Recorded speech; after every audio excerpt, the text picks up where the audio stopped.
तो हम बात करते हैं अपने मॉक टेस्ट पेपर 2 के डिस्कशन की।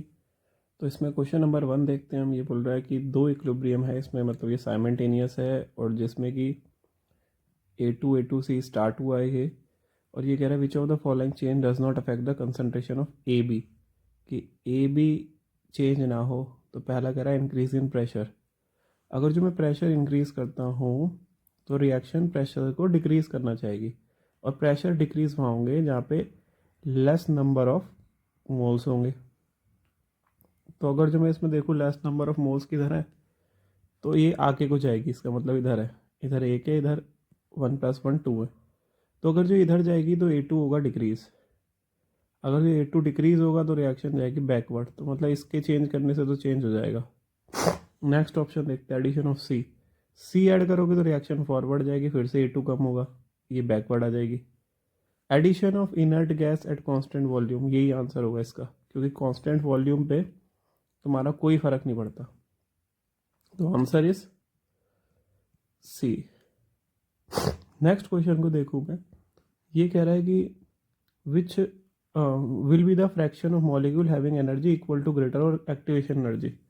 तो फ्रैक्शन कौन सा होता है, अगर जो मैं बात करूँ फॉर्मूला होता है K is to A E⁻−EA/RT।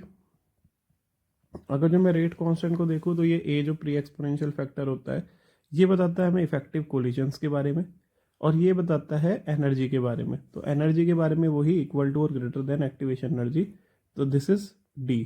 तो answer is D. Next question, एक रिलेशन बताना है मुझे डेल्टा एच और डेल्टा ई के बारे में। एक इक्वेशन दे रखी है, तो यहाँ पे delta H is equal to delta E plus delta n g R T होता है। अगर जो मैं इसमें चेक करूँ कि डेल्टा एन जी कितना होगा, तो डेल्टा एन जी होगा 1, ये 1 और ये हाफ।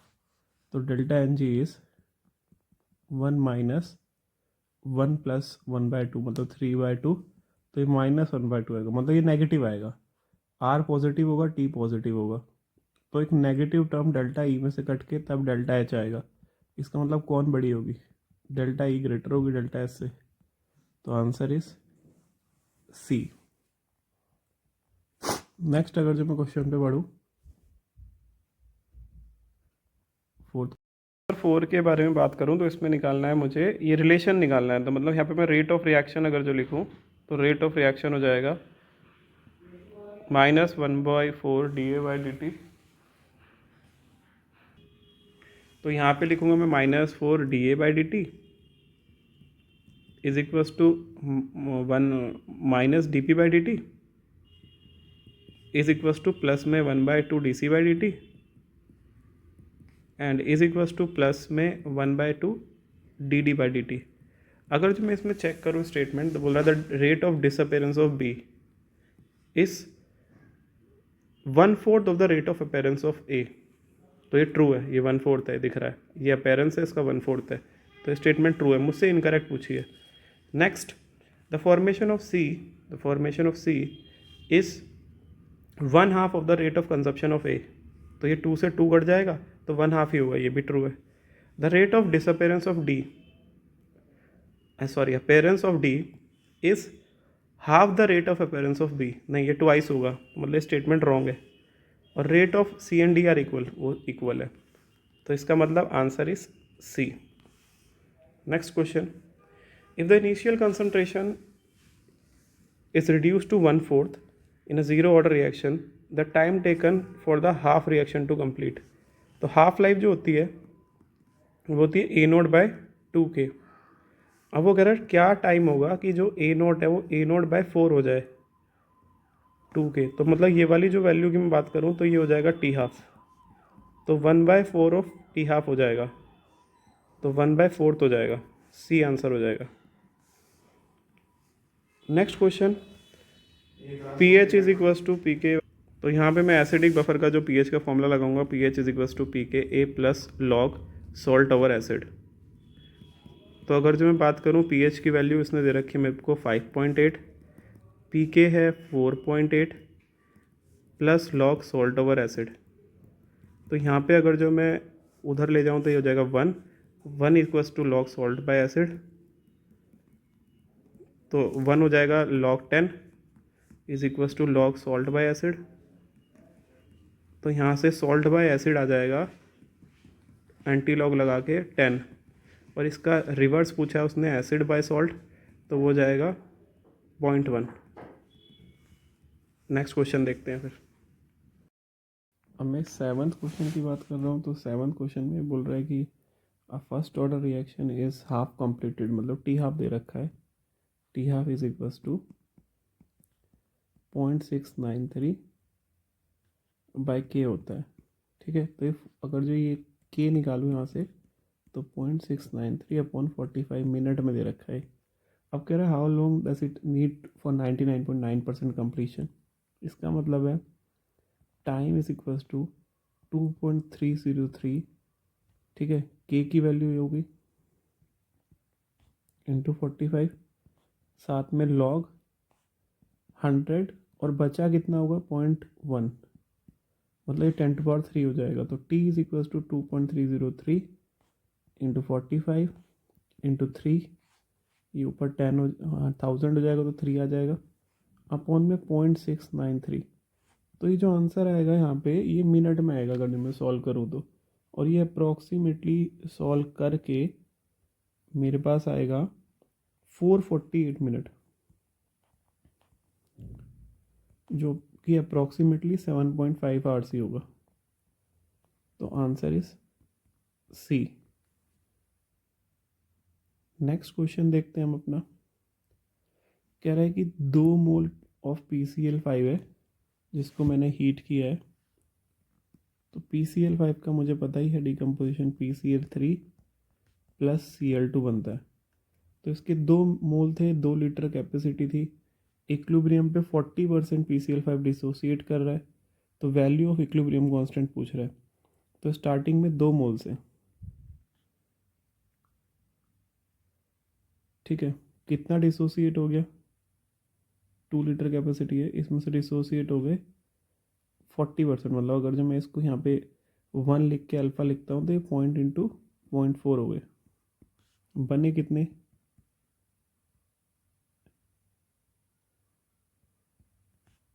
2 इंटू 0.4 डिवाइडेड बाय, मैंने 2 से भी कर दिया कंसंट्रेशन निकालने के लिए ना। अगर जो मैं इसको पुट करता हूँ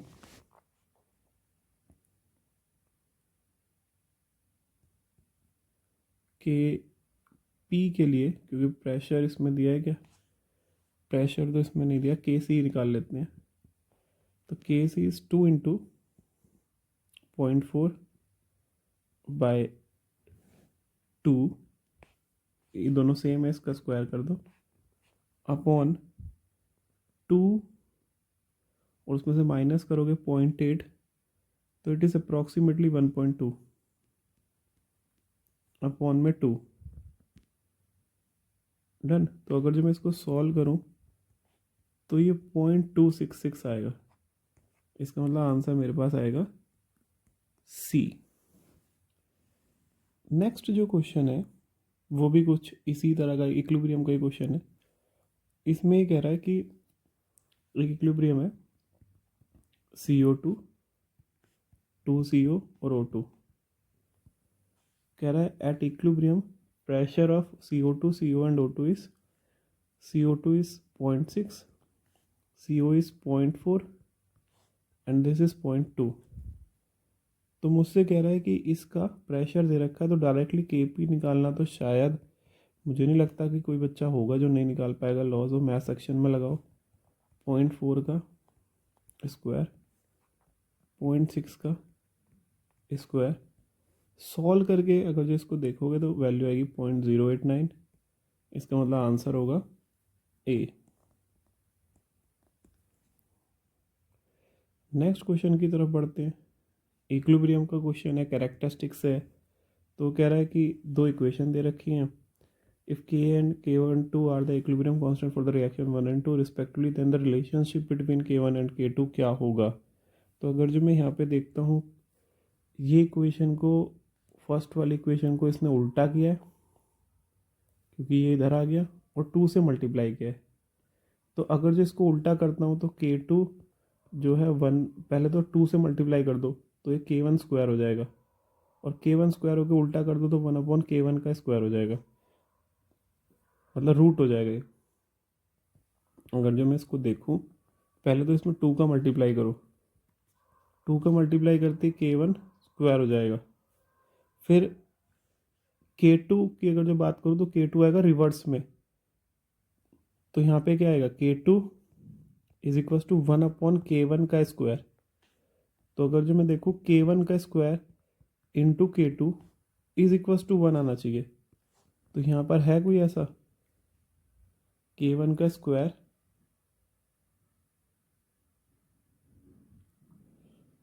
into K2 is equal to 1, तो आंसर दिख रहा है सी।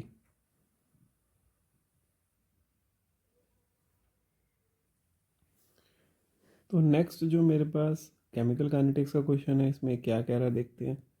कह रहा है कि catalyst lower the activation energy from 20 to 10, मतलब 20 से 10 हो गई, तो 20 हो गई अनकैटलाइज्ड की। तो मैं दो इक्वेशन लिखता हूँ, एक तो खाली के की, के is equal to A e⁻−EA/RT, तो ये तो हो गया ई ए। और नेक्स्ट लिखता हूँ कैटलिस्ट के साथ, तो ए e⁻−EAC/RT, तो टी भी एक अनकैटलाइज्ड वाला, ये कैटलाइज्ड वाला। तो अगर जो मैं बोलूँ, बोल रहा है रेट सेम हो गए, और ये हुई EAC, तो मतलब A e⁻−EA/RT is equal to A e⁻−EAC/RTC। तो ये तो कट गया, और ई ए को अगर जो मैं बाहर निकालूँ तो EA/RT, तो आर भी कट जाएगा, तो EA/T is equal to EAC/TC। अब यहाँ पर जो है वैल्यूज़ डालनी है बस, मतलब ये वाली वैल्यू हो गई 20, ये हो गई 10, और ये कह रहा है uncatalysed reaction the same rate as that of 27 degree Celsius. तो अगर जो मैं इसको 27 डिग्री सेल्सियस देखूँ, 27 मतलब 300, 300 केल्विन,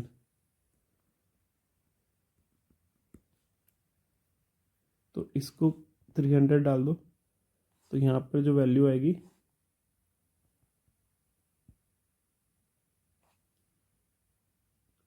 तो वो है 6000 एंड डिवाइड बाय 10, मतलब 600 इतना केल्विन, मैंने केल्विन लिया था।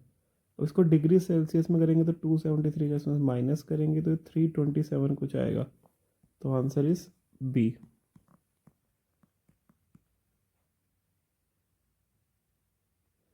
नेक्स्ट क्वेश्चन देखते हैं अपना। तो ये जो क्वेश्चन है, इसमें उसने हमसे पूछा है कि मोलैरिटी ऑफ H+ आयन कितने होंगे। तो अगर जो मैं H2SO4 देखूं, उसके मिली इक्विवेलेंट जो है वो आएंगे n फैक्टर 2, वॉल्यूम 200 एंड 0.2 मोलैरिटी, तो which is approximately 880। Now milli equivalent of HCl आएंगे 200 इंटू 0.2 इंटू n फैक्टर 1, तो ये आएंगे 40।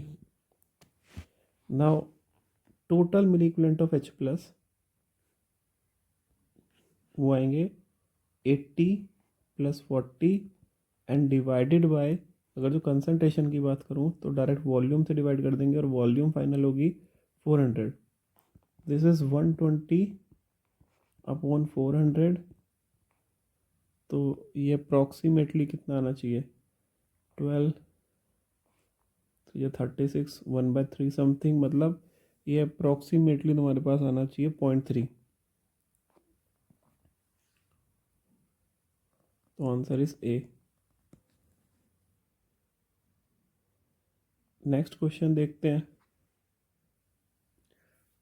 इस क्वेश्चन में मुझे बोला कि एक मोल आइडियल गैस है जिसे कंप्रेस्ड किया गया आइसोथर्मली एंड रिवर्सिबली, और प्रेशर दिया हुआ है, तो डेल्टा ई एंड क्यू पूछा है। तो इंटरनल एनर्जी तो बहुत सिंपल है कि इसकी जीरो होगी, बिकॉज आइसोथर्मल प्रोसेस के लिए डेली ज़ीरो होता है, तो ज़ीरो सिर्फ एक ही ऑप्शन में है, तो आंसर बन जाएगा हमारा ए। तो मैं अपना नेक्स्ट क्वेश्चन देखूँ 14, तो इसमें तो अगर जो मुझसे पूछा एंथैल्पी और एंट्रोपी दिया है, मतलब this is enthalpy change, this is entropy change, और मुझसे पूछा कि रिवर्सिबल इरिवर्सिबल नॉन स्पॉन्टेनियस क्या होगी, तो मैं डेल्टा जी निकालूँ तो delta G is to delta H minus T delta S. Delta H की वैल्यू नेगेटिव में है, माइनस टी पॉजिटिव में है, और ये भी वैल्यू पॉजिटिव में है, तो ऑब्वियसली ये ओवरऑल वैल्यू नेगेटिव ही आएगी, तो ये स्पॉन्टेनियस होगा प्रोसेस ए। नेक्स्ट क्वेश्चन जो है मुझसे पूछ रहा है this curve is for D subshell, तो उसकी प्रिंसिपल क्वांटम वैल्यू क्या होगी। तो अगर जब मैं बोलता हूँ कि यहाँ पे मतलब मुझे एन वैल्यू निकालनी है, तो L value for D is, जैसे एस के लिए 0, पी के लिए 1, डी के लिए 2, तो एल वैल्यू यहाँ पे 2 होगी। और मुझे भी पता है कि यहाँ पर जो ये नोड टच कर रहे हैं ये है रेडियल नोड, तो रेडियल नोड भी मेरे पास कितने हैं, 2। तो रेडियल नोड का formula n minus l minus 1, वो कितना हुआ, 2। तो n minus 2 minus 1 is equal to 2, तो यहाँ पे n की वैल्यू जो है वो आएगी 2 प्लस 3 इज इक्वल टू 5। तो यहाँ पे जो वैल्यू आ रही है वो आ रही है 5। याद रखना जितनी बार ये टच करता है, यहाँ पर ये टच नहीं कर रहा है और इनिशियल को नहीं लेते जैसे स्टार्ट हुआ है, तो ग्राफ जहाँ पे टच करता है वही नोड होते हैं, और कौन से नोड, रेडियस पे कर रहे हैं इसीलिए रेडियल नोड। तो यहाँ पे रेडियल नोड 2 है, फिर मैंने फॉर्मूला लगाया रेडियल नोड का, उसके बराबर कर दिया। अब जो नेक्स्ट क्वेश्चन है हमारा, उसमें बोला what is the osmotic pressure of 0.2 molar HX solution, और उसमें 300 केल्विन पे दिया है। तो अगर जो मैं HX को देखूं तो HX डिसोसिएट करेगा H plus plus x minus. तो इस केस में अगर जो मैं यहाँ पर ऑस्मोटिक प्रेशर पाई निकालूं तो वो आएगा ICRT। कंसंट्रेशन मेरे को गिवन है 0.2, आर की वैल्यू एटीएम में इसलिए 0.0821 डालेंगे। टेम्परेचर अगर जो मैं बात करूँ तो वो 300 है, बट मेरे को यहाँ पर आई वैल्यू चाहिए। अब के जो होता है वो होता है सी अल्फ़ा स्क्वायर, तो मैं यहाँ से अल्फ़ा निकाल सकता हूँ अंडर रूट के बाय सी, तो ये अल्फ़ा निकल के आ जाएगा मेरे पास। अब आई की वैल्यू जो होती है वो डिसोसिएशन के लिए 1 प्लस एन माइनस 1 अल्फ़ा होती है। अगर जो मैं यहाँ पे एन की वैल्यू 2 डालूँ, बिकॉज 2 स्पीसीज में डिसोसिएट हो रहा है, तो I is equals to 1 plus alpha हो जाएगा। अल्फ़ा यहाँ से कैलकुलेट करके मुझे इधर डालना है और आई निकाल के मुझे यहाँ पे डालना है। ऐसा करने से सारी वैल्यूज अगर अगर जो मैं डालूँगा, आई की वैल्यू भी निकाल के यहाँ से डालूँगा, तो मेरे पास जो आंसर आएगा वो अप्रॉक्सीमेटली 5.018 आएगा। तो answer is C. Next question देखते हैं। कह रहा है कि इसमें freezing point among equimolar aqueous solution will be highest for, highest किसका होगा, और बोल रहा है फ्रीजिंग पॉइंट के बारे में। तो फ्रीजिंग पॉइंट के अगर जो मैं बारे में बात करूं तो यहाँ पर जो होता है मेरे पास वो होता है डेल्टा टी एफ, और टी एफ होता है T F minus T F, मतलब यहाँ पे दो चीज़ होती हैं, एक होता है बॉइलिंग टी बी, उसमें पहले टी बी नॉट आएगा या टी बी आएगा, पहले वो देखेंगे, फिर उसका रिवर्स इसमें होता है। तो यहाँ पर हम T B minus T B not लिखते हैं, और टी एफ के केस में T F not minus T F लिखते हैं। तो अगर जो मैं इसको देखूँ, ये तो हो गया मेरे पास प्योर के लिए और ये हो गया मेरे पास सॉल्यूशन के लिए। तो i van't Hoff factor and m into K F. तो अगर जो मैं आई से इसका डायरेक्ट रिलेशनशिप देखूं तो आई ज़्यादा जब होता है जब डिसोसिएट ज़्यादा करता है। तो डिसोसिएट देखो, इसमें भी डिसोसिएट होगा, इसमें भी यही डिसोसिएट नहीं होगा, तो आई की वैल्यू यहाँ पे सबसे मिनिमम होगी। जब अगर जब आई की वैल्यू सबसे मिनिमम होगी तो टी एफ क्या होगा, टी एफ उसमें केस में ज़्यादा होगा।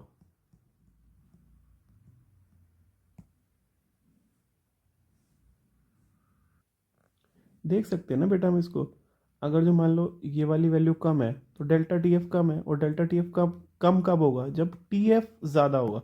तो मुझे टी एफ ही तो पूछा था उसमें, तो आंसर क्या हो जाएगा, डी।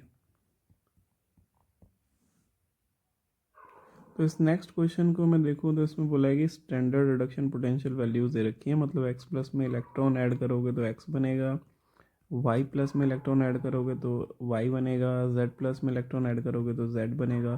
तो इन सब की वैल्यूज़ है 0.52 -3.03 एंड 1.18। अब मेरे से पूछ रहे हैं कि रिड्यूसिंग पावर की टेंडेंसी क्या होगी। तो रिड्यूसिंग पावर ऑब्वियसली इसकी रिवर्स रिएक्शन होगी, जब ये ऑक्सीडाइज हो और ये इलेक्ट्रॉन मेरे को मिले और ये किसी और को जाके रिड्यूस करे, दैट इज रिड्यूसिंग पावर। तो ये वैल्यू जो है रिवर्स हो जाएंगी, -0.52 +3.03 -1.18। तो सबसे ज़्यादा रिड्यूसिंग पॉजिटिव वैल्यू में 3.03 वाला होगा, मतलब ए आंसर आएगा।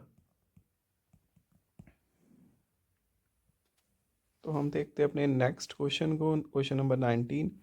इसमें बोल रहा था standard reduction potential of copper plus two copper is 0.334।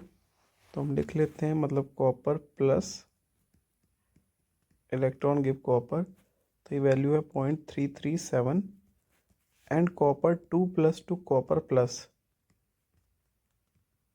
It is 0.153 volt. कह रहा है the standard potential of copper 2 plus 2 copper क्या होगा। तो ऑब्वियसली अगर जो मैं इन दोनों इक्वेशंस को ऐड कर दूं तो मेरे पास जो डिज़ायर्ड इक्वेशन है, मतलब यहाँ पे +2 इलेक्ट्रॉन, तो वो आ जाएगी। डिज़ायर्ड इक्वेशन ये है। तो ऐसे केस में यहाँ पे नंबर ऑफ इलेक्ट्रॉन्स जो है मेरे पास फाइनल इक्वेशन में ऐड होके 2 आ रहे हैं। तो it's come out to be copper, ये तो कट जाएगा, 2 + 2 इलेक्ट्रॉन गिव्स कॉपर। तो अगर जो बेटा मैं यहाँ पे चेक करूँ ना कि सिंपली होना क्या चाहिए, मतलब कौन किस में से सब्ट्रैक्ट करो, कौन किस में से माइनस करो, उस तरह से फॉर्मेट से करूँ, ऑक्सीडाइज रिड्यूस करके करूँ, या मैं एक और तरीका है कि मुझे पता है ये सब हाफ सेल्स है, हाफ रिएक्शन है। तो ऐसे केस में मैंने फर्स्ट इक्वेशन और सेकंड इक्वेशन को ऐड किया है, उससे थर्ड आई है। तो मैं ऐसा लिख सकता हूँ डेल्टा जी जो थर्ड का है वो addition of delta G of 1 + delta G of 2 होगा। तो डेल्टा जी अगर जो मैं थर्ड का निकालूँ तो वो -NF, और जो मुझे ई नॉट निकालना है वो आएगा। डेल्टा जी1 जो है वो -NF, E not is 0.337 minus N, second equation का N1 है, फर्स्ट का भी 1 था, इंटू F इंटू 0.153। अगर जो मैं इसमें ये वैल्यूज़ डालता हूँ तो मेरे पास F से F कैंसिल हो जाएगा, यहाँ पे बचेगा, सब माइनस भी कैंसिल हो जाएगा, तो E naught twice is equals to 0.337 + 0.153, जो कि ऐड करके आएगा 0, 5, 6, 1, 8 एंड 5, 3, 4, हाँ 4, 0.48। तो E naught is come out to be something 24। तो यहाँ पे ये वाली आएगी 24। तो आंसर इज सी। याद रखना बेटा, जब भी हाफ रिएक्शन होगी तो मुझे डायरेक्ट ऐड सब्ट्रैक्ट नहीं करना, मैं डेल्टा जी से करूँगा। नेक्स्ट इक्वेशन या नेक्स्ट क्वेश्चन की मैं बात करूँ, वो मेरे पास कंडक्टोमेट्री टाइट्रेशन है। तो कंडक्टोमेट्री टाइट्रेशन में हमें पता है कि इसने दिया है एसिटिक एसिड और NaOH, मतलब एसिटिक एसिड में NaOH मिला रहा हूँ। तो अगर जो मैं एसिटिक एसिड की कंडक्टेंस देखूँ तो वो ऐसे कुछ चेक करेंगे, हम एसिटिक एसिड प्लस NaOH इसमें मैं डालता जा रहा हूँ, तो मेरे पास बन रहा है सोडियम एसीटेट। अच्छा, ये जो है ये वीक इलेक्ट्रोलाइट था, उसमें एडिशन स्ट्रॉन्ग इलेक्ट्रोलाइट का हो रहा है, और फॉर्म क्या हो रहा है, फॉर्म भी तुम्हारे पास स्ट्रॉन्ग इलेक्ट्रोलाइट हो रहा है। डन। अब देखो होगा क्या, इनिशियल फेस में बहुत से वीक एसिड है तो बहुत कम उसका कंडक्टेंस होगा, और उसके बाद जैसे ही NaOH डालते हो तो स्लाइटली हल्का हल्का सा इंक्रीज करेगा क्योंकि स्ट्रॉन्ग बन रहा है, एंड देन एक पॉइंट पे जाके इक्विवेलेंस पॉइंट आएगा, और उसके बाद सिर्फ तुम ऐड करोगे, कोई इसका टाइट्रेशन नहीं हो रहा होगा क्योंकि फुल इक्विवेलेंस पॉइंट आ चुका है, तो उसके पास डायरेक्ट स्ट्रॉन्ग इलेक्ट्रोलाइट ऐड हो रहा होगा, तो उसमें एकदम से वो इंक्रीज करेगा। तो आंसर इज दिस, ये थोड़ा सा उठा सा होगा, थोड़ा सा होगा। डन। तो आंसर इज ए। तो नेक्स्ट डिस्कस करते हैं हम अपने सिंगल डिजिट इंटीजर। तो इसने कहा maximum number of electron in atom that can have a quantum number of n4। तो n4 से मेरे पास 4s, 4p, 4d और 4f शेल हो सकती हैं। ठीक है, अगर मैं इन सब शेल्स को देखूं तो यहाँ पे s के पास तो कोई m वैल्यू होती नहीं है, p में 3 होती हैं, तो एक होती है +1, 0, -1, तो 1 मिली। d अगर जो मैं बात करूं तो वही +2, +1, 0, +1, +2। और f की अगर जो बात करूं तो इसके केस में भी +3, +2, +1, 0, +1, +2, +3।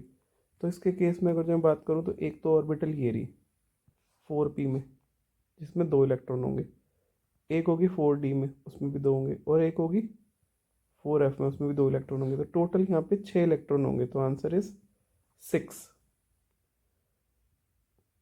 नेक्स्ट क्वेश्चन में अगर जो देखूँ 22, ये कह रहा है K2Cr2O7 रिएक्ट कर रहा है इतने मोल्स XNA+ के, और वो इसमें कन्वर्ट हो रहा है। तो सिंपल है, K2Cr2O7 मतलब Cr2O7 2- रिएक्ट कर रहा है XN+ के साथ, कन्वर्ट हो रहा है Cr3+ में, और ये हो रहा है XO3- में। तो n की वैल्यू पूछ रहा है यहाँ पे।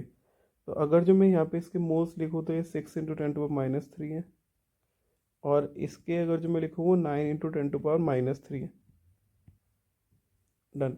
तो अगर जो मैं इसका n फैक्टर निकालूँ तो n factor is come out to be, यहाँ पे +6 ऑक्सीडेशन स्टेट होगी, +6 होगी तो ये चेंज आएगा अप्रोक्सीमेटली 3 का, और 2 होगा तो n फैक्टर इज 6। यहाँ पर मैं इसकी ऑक्सीडेशन स्टेट निकालूँ तो +5 आएगी, और ये n है तो चेंज आ जाएगा n-5 का। तो अगर जो मैं यहाँ पर इक्विवेलेंट बराबर करूँ, क्योंकि ये कह रहा है केमिकली रिएक्ट कंप्लीटली, तो यहाँ पे कंप्लीट रिएक्शन हुआ है, तो इक्विवेलेंट्स ऑफ Cr2O7 2- वो इक्विवेलेंट ऑफ XN+ के होंगे। तो इक्विवेलेंट निकालने के लिए n फैक्टर इंटू मोल्स, इधर भी ऐसे करोगे n फैक्टर इंटू मोल्स 3। तो यहाँ पे आ जाएगा 36 × 10⁻³ और यहाँ पे आ जाएगा n × 9 × 10⁻³ -45 × 10⁻³। 45 को अगर जो मैं यहाँ पर देखूँ n-5, चेंज जो है मुझे वो 5 - n लिखना चाहिए था यहाँ पे, 5 - n। तो ये 5 - n अगर जो मैं यहाँ पे लिखूँ तो ये माइनस हो जाएगा, ये प्लस हो जाएगा, 45 उधर जाएगा तो n × 9 × 10⁻³ इज इक्वल्स टू, उधर जाएगा 36 के पास 45, तो वो 9 ही आएगा, 9 × 10⁻³। तो n की वैल्यू आएगी 1। इसका मतलब यहाँ पर इसका चार्ज 1 होना चाहिए था, तो n की वैल्यू कितनी आ गई, 1। Answer is 1। नेक्स्ट क्वेश्चन है मेरे से CrO5 के अंदर ऑक्सीडेशन स्टेट पूछी है। तो मैं जनरल अगर जो निकालूँ तो यहाँ पे x लूँगा, तो x इंटू -2 × 5 = 0 करूँ तो 10 आएगी, जो कि पॉसिबल नहीं है। तो ऐसे केस में हाईएस्ट ऑक्सीडेशन स्टेट आंसर होता है, तो Cr की हो जाएगी +6। एक तो ये हो गया कि आंसर आ गया 6। और दूसरा तरीका है कि जो इसका एक्चुअल स्ट्रक्चर होता है वो बटरफ्लाई स्ट्रक्चर होता है। तो उस केस में अगर जो मैं इन सब बॉन्ड्स को, नॉर्मल कोवलेंट बॉन्ड को आयनिक मान के करूँ तो यहाँ पे आएगा -2 +2, फिर इधर से टूटेगी तो -1 +1 -1 +1, एक एक बॉन्ड इधर से तोड़ूंगा तो -1 -1 +1 +1, तो अंदर जोड़ूंगा तो चार्ज वो +6 ही आएगा। तो आंसर इज 6। नेक्स्ट क्वेश्चन देखते हैं हमारा। तो इस क्वेश्चन में मेरे पास उसने पोटेंशियल एनर्जी दे रखी है, तो पोटेंशियल एनर्जी मेरे पास है -6.8 इलेक्ट्रॉन वोल्ट। अब मुझे पता है कि पोटेंशियल एनर्जी और टोटल एनर्जी के अंदर जो रिलेशन होता है वो ट्वाइस ऑफ टोटल एनर्जी होता है। तो अगर जो मैं इसमें वैल्यूज़ डालूँ तो यहाँ पर मेरे पास टोटल एनर्जी जो है वो आ जाएगी -6.8 divided by 2 electron volt, approximately 3.4 electron volt आ जाएगी। अब टोटल एनर्जी का फॉर्मूला अगर जो मैं बात करूँ तो टोटल एनर्जी होता है -13.6 Z square over n square, और वो है 3.4 के बराबर। माइनस से माइनस कट जाएगा, ये जो है इधर कट के 1/4 आ जाएगा, मतलब ये 4 आ जाएगा, तो z तो 1 हो जाएगा, तो 1/n² इज इक्वस टू 1/4। तो ऐसे केस में n की वैल्यू निकल के आएगी 2, मतलब शेल का ऑर्बिट का नंबर है 2। अगर जो ऑर्बिट का नंबर 2 है तो एक्साइटेड स्टेट क्या हो जाएगी? First excited state, first excited state. तो आंसर इज 1, आंसर हो जाएगा 1, क्योंकि मुझसे n की वैल्यू नहीं पूछी, मुझसे एक्साइटेड स्टेट पूछी है, तो वो हो जाएगी 1। नेक्स्ट क्वेश्चन देखते हैं हमारा। इसने कहा वेपर प्रेशर है 2 प्योर लिक्विड ए और बी, तो पी ए नोट हो गया 50, पी बी नोट हो गया 40। कह रहा है इफ 8 मोल ऑफ ए, इसके 8 मोल, is mixed with X moles of B, तो जो vapour pressure of the solution obtained हुआ है वो 48 हुआ है, तो पी टोटल इज 48। तो तुम्हें पता ही है रॉल्स लॉ से अगर जो मैं लगाऊँ P total equals to P A not chi A plus P B not chi B. अगर जो मैं टोटल मोल्स के बारे में बात करूँ तो ये हो जाएगा 48, पी ए नॉट हो जाएगा 50, इसका मोल फ्रैक्शन हो जाएगा 8/8 plus x, plus P B not हो जाएगा 40, और इसका मोल फ्रैक्शन हो जाएगा x/8 प्लस एक्स। तो यहाँ से मैं x की वैल्यू सॉल्व कर लूँगा, जो मेरे पास अप्रोक्सीमेटली तो नहीं एग्जैक्ट जो आएगी वो आएगी 2, तो आंसर इज 2।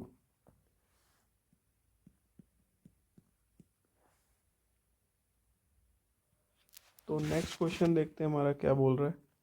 कह रहा है कि एक सेल है हाइड्रोजन इलेक्ट्रोड की, positive electrode is in contact with the solution of 10⁻⁴ molar hydrogen ion, और दो ईएमएफ जो है वो 0.118 वोल्ट है। Concentration of hydrogen ion at negative electron is 10⁻6 x है, तो वैल्यू ऑफ एक्स पूछिए।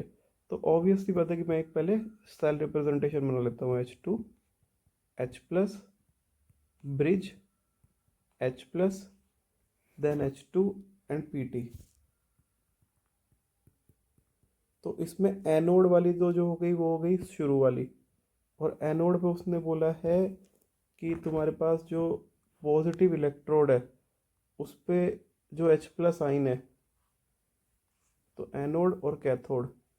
तो यहाँ पर जो वैल्यूज़ मैं पुट करूँगा, तो वैल्यूज़ पुट करने से पहले मैं देखूँगा कि जो एनोड होती है वो नेगेटिव होती है, तो नेगेटिव के लिए ये आ जाएगी 10⁻x, और पॉजिटिव के लिए आ जाएगा 10⁻⁴। एच प्लस के बारे में कुछ, H2 के बारे में कोई बात नहीं करी, तो 180 एम होंगे। तो अगर जो मैं यहाँ पे इक्वेशन सेल रिप्रेजेंटेशन लिखूँगा तो H2 से तुम्हें पता है पहले ये H प्लस इधर आएगा 2 वाला, और 2H प्लस से H2 आएगा, और ये वाला है 10⁻⁴ वाला, और ये है 10⁻x वाला। तो अगर जो मैं यहाँ पे वैल्यू डालूंगा तो E is equals to E not तो ज़ीरो ही होगा, तो 0.059/n मतलब 2 लॉग, ऊपर आएगा 10⁻, तो E is equals to E not minus minus आएगा, और ऊपर आएगा 10⁻x, और नीचे आएगा 10⁻⁴।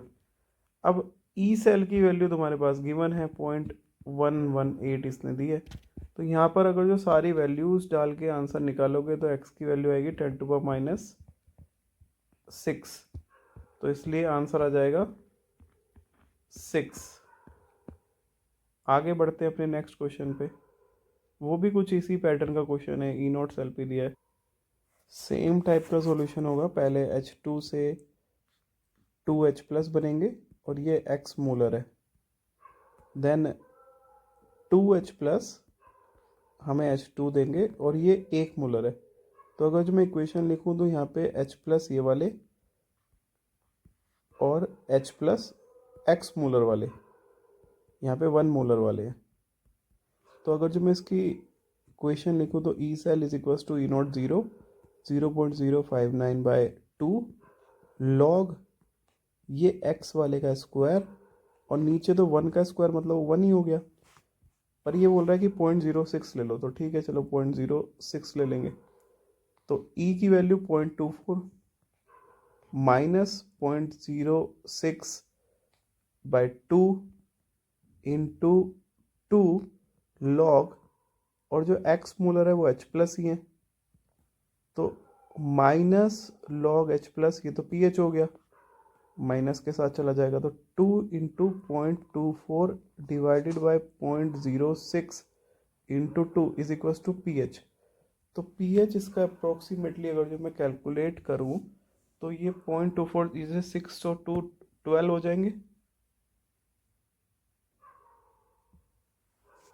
ये हो जाएगा 1.2, और 1.2 नहीं 0.12 इससे 2 आएगा, तो पी एच आएगा 4, तो आंसर इज 4।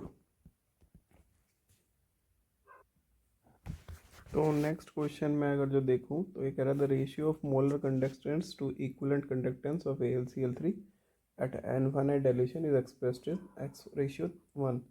तो वैल्यू ऑफ x पूछा है, तो मुझे पता है लैम्डा m जो होता है वो होता है कापा इंटू 1000/m, और जो लैम्डा EQ होता है इक्विवेलेंट कंडक्टेंस वो होता है कापा इंटू 1000/n। तो अगर जो मैं इन दोनों का रेशियो लूँ मतलब मोलर टू इक्विवेलेंट, तो वो आएगा n/m। अब n जो है वो होता है n factor into molarity,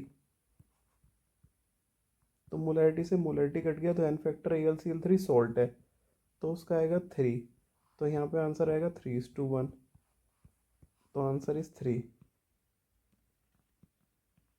AlCl3 में बेटा ऐसे केस में सॉल्ट पे इधर चार्ज ऑफ कैटाइन या फिर चार्ज ऑफ एनाइन देखते हैं, तो कैटाइन का चार्ज 3+ और टोटल एनाइन का चार्ज भी 3 है, तो इसलिए 3 होगा n फैक्टर इसका।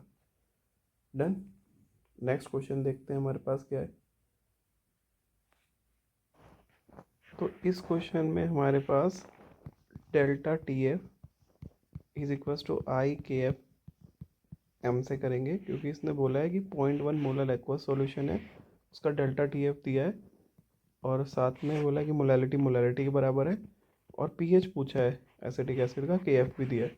तो डेल्टा टी एफ हो जाएगा 0.02046, आई के एफ हो जाएगा 1.6, और मोलैरिटी हो जाएगी 0.01। तो first we have to calculate i from hair.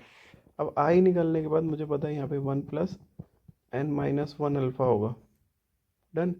तो आई इज इक्वल टू 1 और n की वैल्यू होगी 2, तो I is equal to 1 + alpha होगा।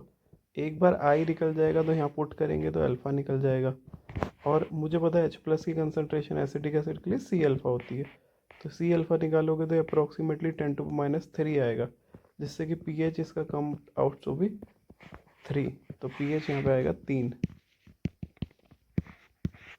तो इन दैट क्वेश्चन हमारे पास जो है डेल्टा टी एफ दे रखा है, के एफ दे रखा है, 100% आयनेशन दे रखा है, तो मुझसे पूछा है कि एक्स की वैल्यू क्या होगी।